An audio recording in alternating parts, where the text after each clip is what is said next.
Hello दोस्तों, good morning. स्वागत है एक बार फिर से आप सभी का एमजेटी एजुकेशन में। दोस्तों आज है 17 फरवरी। आज की वीडियो में हम लोग बात करेंगे 17 फरवरी 2023 के मोस्ट इंपोर्टेंट करंट अफेयर के क्वेश्चंस के बारे में।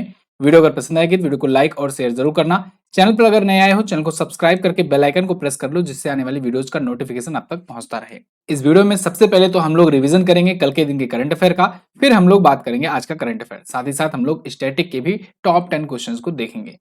तो चलिए शुरू करते हैं। फ्रांस में आयोजित ओलंपिक 2024 जो होने वाला है उसके लिए आदर्श वाक्य क्या रखा गया है? Games wide open. और अभी मिजोरम राज्य की विधानसभा ने समान नागरिक संहिता, जिसे कि यूनिफॉर्म सिविल कोड के नाम से भी जाना जाता है, इसके खिलाफ प्रस्ताव पारित किया है। अंतर्राष्ट्रीय बाल कैंसर दिवस 15 फरवरी को मनाया गया। और आरसीबी ने डब्ल्यूपीएल में अभी महिला टीम के लिए मेंटर चुना है सानिया मिर्जा, पूर्व टेनिस खिलाड़ी हैं ये। केंद्र सरकार ने अवैध खनन को रोकने के लिए खनन प्रहरी नाम से एक ऐप लॉन्च किया हुआ है। इसके अलावा यास्तिका भाटिया और रेणुका सिंह ये भी अब हुंडई मोटर्स इंडिया की ब्रांड एम्बेसडर होंगी। इससे पहले हुंडई मोटर्स ने शेफाली वर्मा, स्मृति मंधाना, इन सबको भी ऑलरेडी बना रखा है। यानी कि ऑलमोस्ट जो भी चर्चित जो भारतीय महिला टीम के खिलाड़ी हैं वो इसकी ब्रांड एम्बेसडर हैं।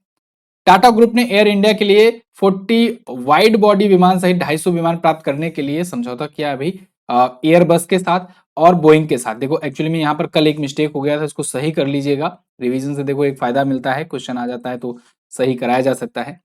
एयरबस से और बोइंग से हुआ था समझौता, ये तो मैंने आपको कल बताया था।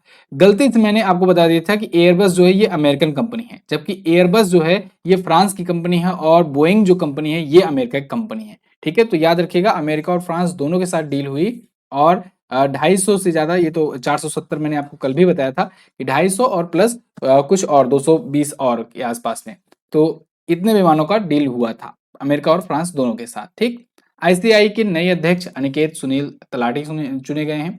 Ranchi national open race walking championship में अक्षदीप सिंह ने पुरुष वर्ग में और प्रियंका गोस्वामी ने महिला वर्ग में गोल्ड जीता हुआ है। मिस्र के प्रेसिडेंट अब्देल फतेह अल सीसी, जो कि 26 जनवरी को भारतीय गणतंत्र दिवस के अवसर पर मुख्य अतिथि भी थे, उन्होंने अभी हाल ही में आईआईटी इंदौर के 2 छात्रों को ग्लोबल बेस्ट एमजीओवी अवार्ड प्रदान किया हुआ है। ये टॉप 10 करंट अफेयर के क्वेश्चन थे कल की वीडियो से, जिनका आपने किया रिवीजन। अब आज की करंट अफेयर। पहला क्वेश्चन, फीफा ने 2026 में होने वाले वर्ल्ड कप के लिए आयोजन कहां पर कराने की घोषणा की?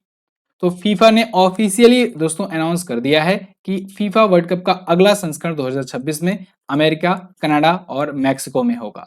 उपरोक्त तो सभी ऑप्शन आपका करेक्ट होगा, इन 3 जगहों पर खेला जाएगा। हालांकि ये चीज मैं आपको कई बार बता भी चुका हूं, क्योंकि पहले से ही पता लग गया था कि कहां पर आयोजित होगा, लेकिन ऑफिशियली अभी ये डिक्लेयर कर दिया गया है कि अब 2026 में होगा। तैयारी आप लोग शुरू कर दो। तो फिलहाल फीफा का अभी 2022 में ही संस्करण एक हुआ था। ठीक है, कहां पर हुआ था? कतर में हुआ था। तो चलिए सब कुछ थोड़ा सा जान लेते हैं इसके बारे में। ये हुआ कतर में, 22वां इस बार का संस्करण था। ठीक, एक बात, जीता किसने? अर्जेंटीना ने जीता। अर्जेंटीना ने तीसरी बार जीता। किसको हरा करके जीता? फ्रांस को हरा करके। फ्रांस पिछली बार की विजेता थी। ठीक है, इस बार क्या रही? उप विजेता। और थर्ड पोजीशन पर कौन रहा अगर ये पूछा जाए तो आप बताएंगे क्रोएशिया रही तीसरे स्थान पर। अच्छा, अर्जेंटीना की टीम के ही हैं लियोनल मेसी, याद रखना इनका नाम। और इन्होंने इसके बाद संन्यास भी लेने की घोषणा की है और इनकी विदाई का ही मैच था ये समझो। लियोनल मेसी दोस्तों सबसे ज्यादा कमाई करने वाले ये खिलाड़ी बने हैं। अभी एक रिपोर्ट आई थी, अभी कल या परसों मैंने इसके बारे में डिस्कस किया था। तो लियोनल मेसी जो हैं ये सबसे ज्यादा पेमेंट पाने वाले ये खिलाड़ी हैं। ठीक है, अर्जेंटीना के रहने वाले हैं। और अब अगला होगा 2026 में। ठीक है, 48 टीमें इस बार हिस्सा लेंगे इसमें, और ये भी एक नया रिकॉर्ड होगा। पहली बार ऐसा हो रहा है जब 48 टीमें हिस्सा लेने जा रही हैं। फीफा के बारे में अगर बात करें तो इसका फुल फॉर्म होता है federation international D football association. स्थापना 1904 में हुई थी। स्थापना इसकी पेरिस में हुई थी। ठीक है, और लेकिन हेडक्वार्टर इसका ज्यूरिक में है, स्विट्जरलैंड में। गियानी इन्फेंटिनो इसके अध्यक्ष हैं। क्लियर है? आगे बढ़ते हैं। भारत की थोक मूल्य सूचकांक आधारित मुद्रास्फीति जनवरी में घटकर कितने प्रतिशत हो गई? देखो अभी डब्ल्यूपीआई का इंडेक्स जारी किया गया है, होलसेल प्राइस इंडेक्स। ये डब्ल्यूपीआई और सीपीआई क्या होता है इसको आज की वीडियो में हम लोग समझेंगे अच्छे से।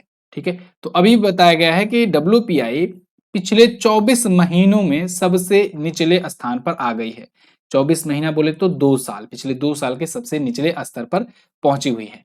कितना है? 4.73%। यहां पर आप देख पाओगे, आर्टिकल है आपके सामने, India's WPI inflation is to 24 month low of 4.73% in January. देखो WPI मतलब होलसेल प्राइस इंडेक्स, एक होता है WPI, एक होता है CPI, ठीक है, जैसा कि मैंने अभी बताया आपको। देखो एक्चुअली में ना जब भी कोई प्रोडक्ट बनता है, वो बनता कहाँ पर है, फैक्ट्रियों में। फैक्ट्रियों में बनता है तो फिर डायरेक्टली वो कंज्यूमर के पास तो पहुंचता नहीं है, फैक्ट्रियों के पास से निकलने के बाद वो जाता है बड़े बड़े होलसेलर्स के पास में। बड़े बड़े होलसेलर्स देते हैं रिटेलर्स को, और वो रिटेलर्स जो हैं वो सामान को तब पहुंचाते हैं आम नागरिक के पास में, ठीक है, आम नागरिक जो होते हैं उनके पास में पहुंचाते हैं। अब देखो यहां से जब फैक्ट्री से ये माल निकलेगा, उत्पादन होकर के प्रोडक्ट निकलेगा, तो जो होलसेलर्स होते हैं उन पर जो महंगाई की मार पड़ेगी, इन्फ्लेशन पड़ेगा, उस महंगाई को कहते हैं होलसेल प्राइस इंडेक्स।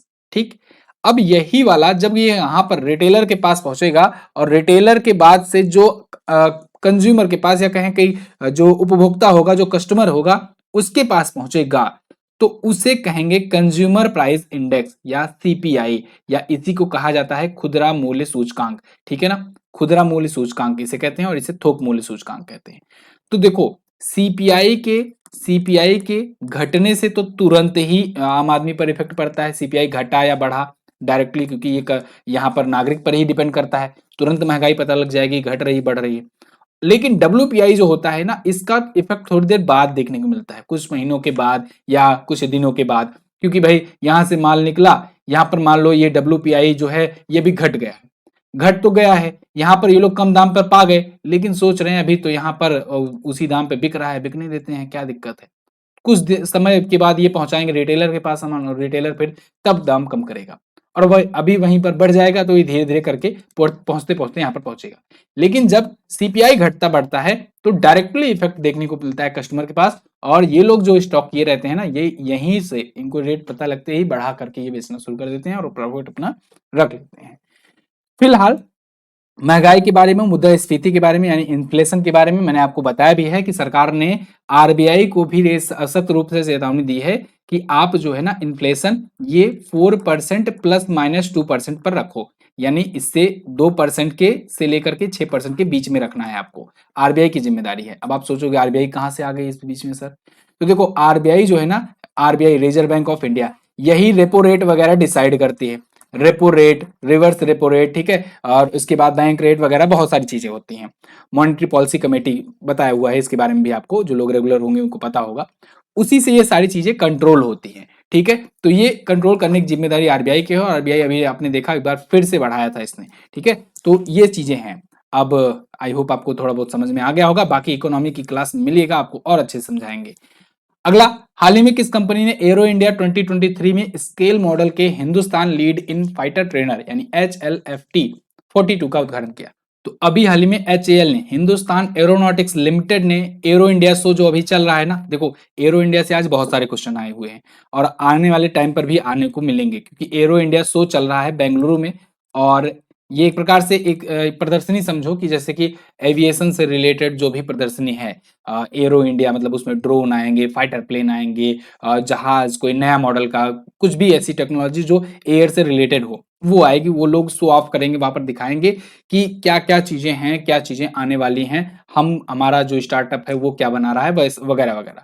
इसके जरिए इन्वेस्टमेंट को भी अट्रैक्ट किया जाता है। ठीक है, तो यहाँ पर एरो इंडिया शो जो कि बेंगलुरु में चल रहा है, ये पूछा भी जाएगा आपसे, यहाँ पर HAL ने अभी हाल ही में एक Hindustan lead in fighter trainer HLFT 42 launch किया है। यहां पर आप देख पाओगे कुछ इस प्रकार से है। अच्छा, यहां पर स्ट्रॉम इज कमिंग लिखा हुआ था, और बजरंग बली की फोटो लगी हुई थी, और मतलब इसका मतलब होता है तूफान आ रहा है। ठीक है, और नाम भी इसका बहुत अच्छा इन्होंने दिया था, मारुति। ठीक है, मारुति बजरंग बली का नाम भी होता है।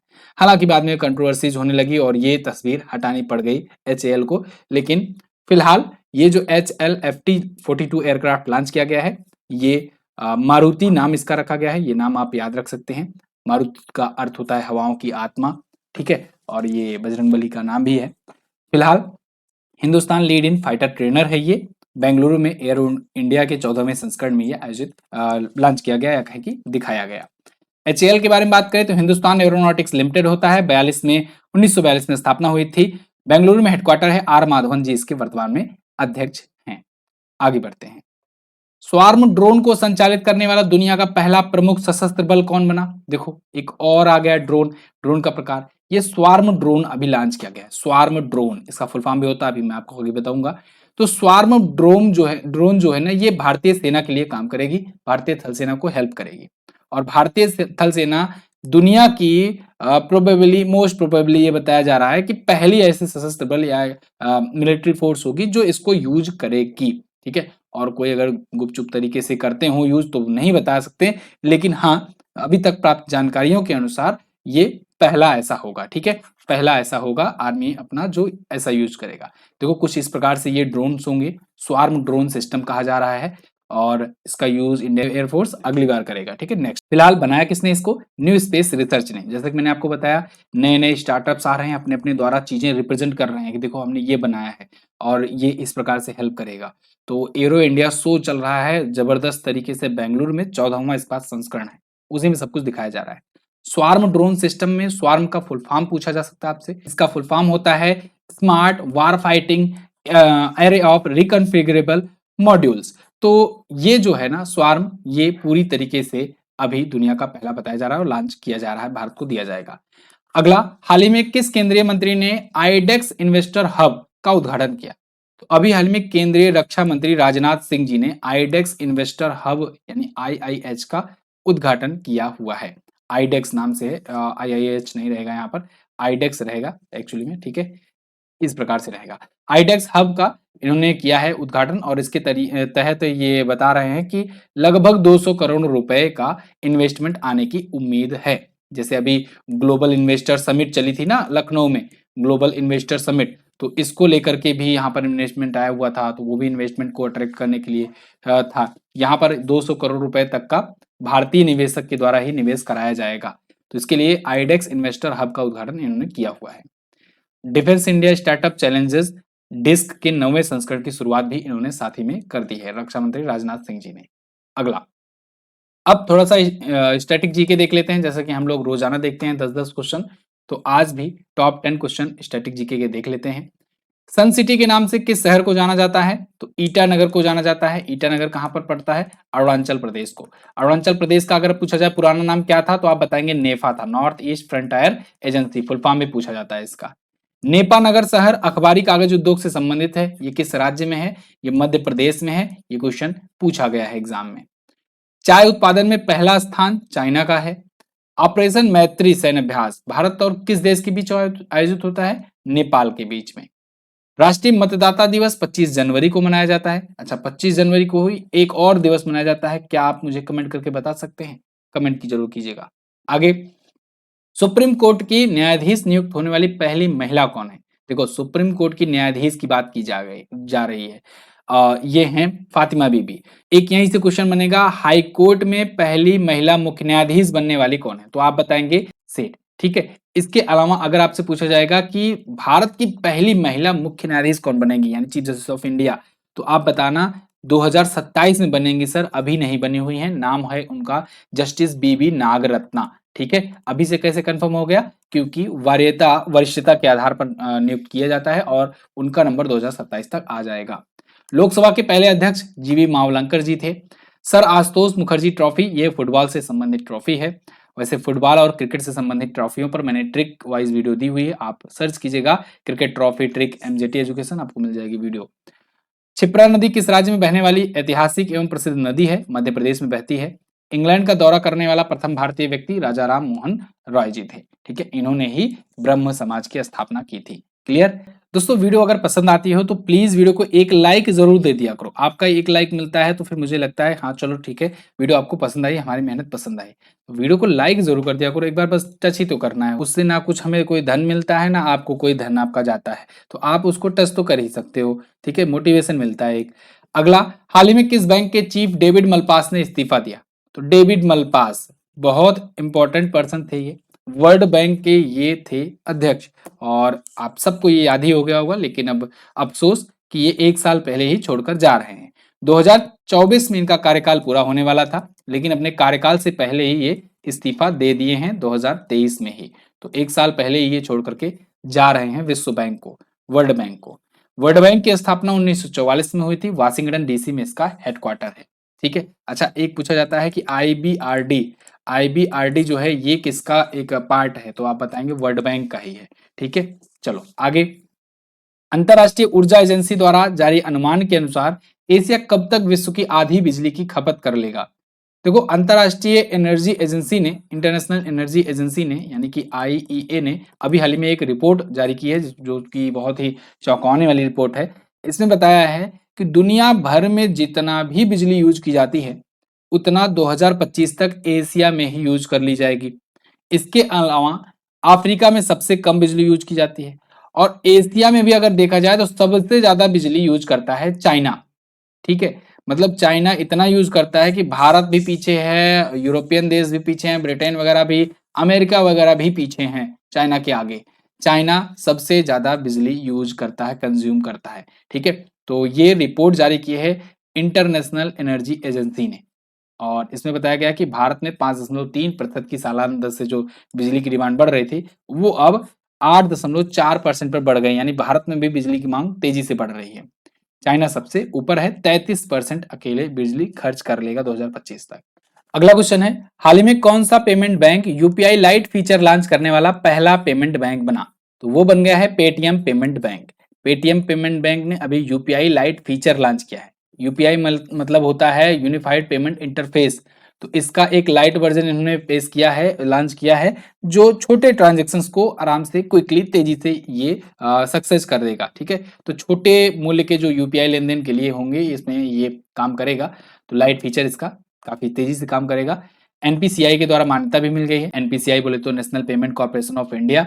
तो इसके द्वारा यूपीआई लाइट लॉन्च करने की मंजूरी इसको मिल गई है और पेटीएम पेमेंट बैंक ने लॉन्च कर दिया है। पेटीएम पेमेंट बैंक के एमडी और सीईओ हैं Surendra Chawla. Paytm payment bank जो है ना, ये पेटीएम की ही एक कंपनी है, समझ लो, उसका पेमेंट बैंक है। पेटीएम की स्थापना हुई थी 2010 में।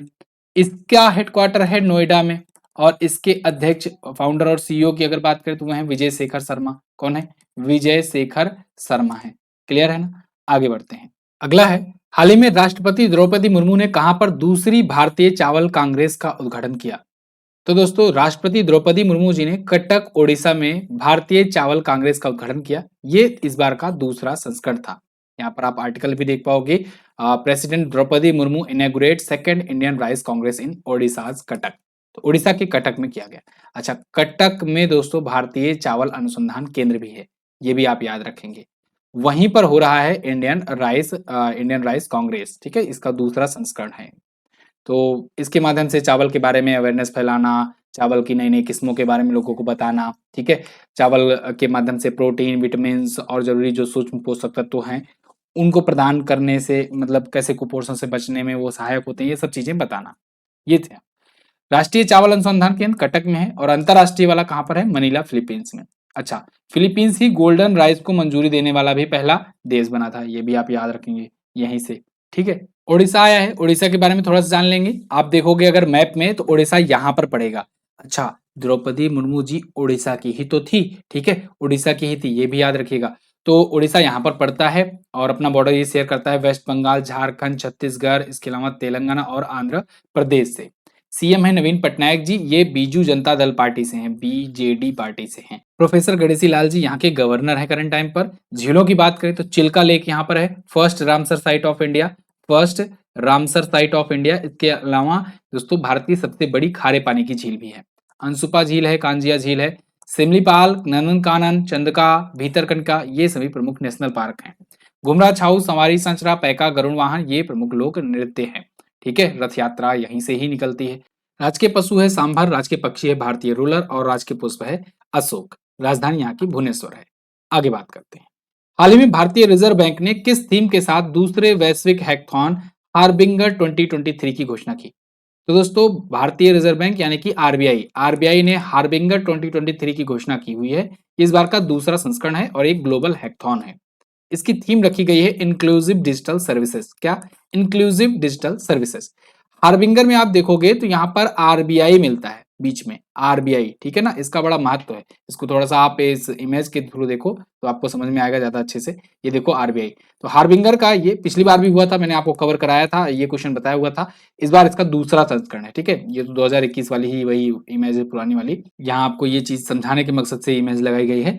फिलहाल हार्बिंगर जो है इसके रिलेटेड आप यहाँ पर आर्टिकल्स भी देख पाओगे, ठीक है। इंक्लूसिव डिजिटल सर्विसेज इस बार की इसकी थीम रखी गई है। इसके तहत क्या होगा, इसके तहत दोस्तों ना सबको इनवाइट किया जाएगा, जो भी स्टार्टअप हैं या जिनके पास भी आइडिया है, उन सबको कहा जाएगा कि चलो ठीक है, आप बताओ आपके पास कोई ऐसा सिस्टम है जिससे जो पेमेंट है वो दिव्यांगों के लिए सुलभ बनाया जा सके, डिजिटल सिस्टम को और डिजिटल पेमेंट खास करके चीजों को और ज्यादा कुशल बनाया जा सके और ज्यादा सुलभ कराया जा सके। ये सब चीजों के लिए कोई अगर कोई किसी के पास आइडिया है, कोई स्टार्टअप ऐसा है जो इस पर काम कर रहा है, तो आरबीआई को अगर पसंद आएगा तो आरबीआई उसका थीम लेगा, उनको पुरस्कृत भी करेगा, बहुत सारी चीजें होंगी, ठीक है। तो ये इसलिए ग्लोबल हैकथॉन आयोजित कराया जाएगा। इसमें America, Britain, Sweden, Singapore, Philippines, Israel सभी देशों के आएंगे सब, ठीक। अब आरबीआई की बात, रिजर्व बैंक ऑफ इंडिया की स्थापना दोस्तों हुई थी 1 अप्रैल 1935 को। आगे चल करके 1 जनवरी 1949 को इसको राष्ट्रीयकृत किया गया। मुंबई में हेडक्वार्टर है, गवर्नर है इसके शक्तिकांत दास जी, ठीक है। ये तो थे दोस्तों आज के दिन के टॉप 10 करंट अफेयर के क्वेश्चंस। आई होप आपको वीडियो पसंद आई होगी, इन्फॉर्मेटिव लगी होगी। अगर वीडियो पसंद आई है तो वीडियो को लाइक कर दीजिएगा, शेयर कर दीजिएगा मन होगा तो, वैसे करोगे नहीं मुझे पता है, कोई बात नहीं। फिलहाल लास्ट डे मैंने आपसे क्वेश्चन पूछा था, लास्ट डे का क्वेश्चन था आपसे, खेलो इंडिया यूथ गेम 2022 में मेजबान राज्य मध्य प्रदेश किस स्थान पर था, तो तीसरे पर था। फर्स्ट पर महाराष्ट्र था, सेकंड पर था हरियाणा और तीसरे पर ये था, 14वें स्थान पर उत्तर प्रदेश था। गुजरात हाईकोर्ट के मुख्य न्यायाधीश सोनिया गिरधर गोकानी नियुक्त की गई और ये 25 फरवरी को रिटायर भी हो जाएंगी। क्लियर है। आज आपको क्या बताना है, आज आपको बताना है ग्रीष्मकालीन ओलंपिक 2028 का आयोजन कहां पर होगा। 2032 भी बता देना और अच्छी बात हो जाएगी, ठीक है। 2022 में राष्ट्रीय कैंसर जागरूकता दिवस कब मनाया गया, ये भी बता दीजिएगा। दोनों क्वेश्चंस के बारे में जो भी पता हो और ज्यादा से ज्यादा जानकारियां लिखिएगा जरूर। और इसकी पीडीएफ क्विज आपको फ्री में दी जाएगी, आप एमजीटी ऐप से जाकर के प्राप्त कर सकते हो। इसके अलावा सीजीएल, सीएचएसएल या किसी भी बैच को अगर आप लेना चाहते हो, जिसके एग्जाम की तैयारी करते हो, तो एक बार जाकर के आप एमजीटी ऐप में चेक जरूर करिएगा। हमारी ई बुक्स भी आप देख सकते हैं। बहुत बहुत धन्यवाद यहाँ तक वीडियो देखने के लिए। मिलेंगे अगली वीडियो में, तब तक के लिए नमस्कार, जय हिंद, वंदे मातरम।